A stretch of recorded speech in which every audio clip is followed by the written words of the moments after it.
Funeral services will be held tomorrow for an upstate girl who died from the flu. It has been the worst flu season since 2008. 164 people in North Carolina alone have died.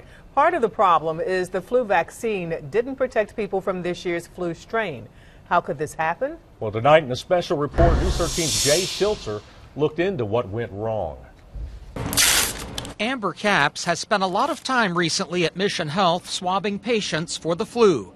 The irony is, in spite of getting the flu shot, the clinical laboratory assistant got the virus herself. My eyes were tearing, my nose was running, and I just felt tired. Most often people came in with fever, chills, body aches seeming to be a huge component of it. Most every patient that comes in here, they're dragging. A lot of them don't feel like that they can even, put on their clothes. They have their pajamas on and overcoats over top of them. Making many people even more sick and tired is the fact they got the flu shot they thought would prevent illness.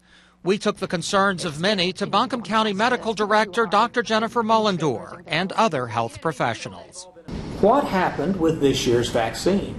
Why isn't it working? So the creation of the flu vaccine actually starts the year before.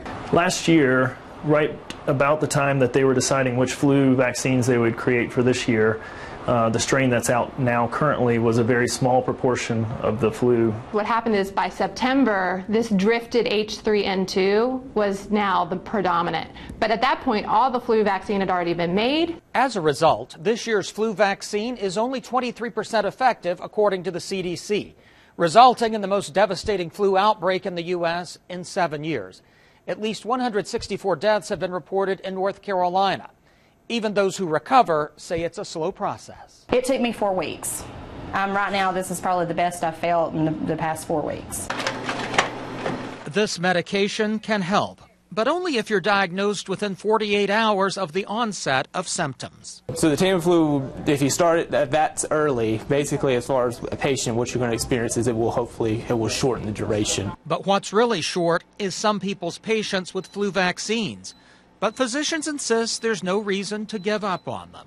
Vaccines have saved more lives than any other medical intervention in the history of the world, so I think that we'll just have to continue working on it and trust that we're making progress in regards to predicting which one's going to come out the next year. The hope is that there are newer technologies coming along for development of flu vaccine that maybe would be quicker. And ultimately more accurate.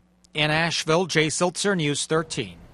And Jay tells us work is almost complete on next year's flu vaccine. Health officials are hoping it will be at least 60% effective compared to this year's 23%.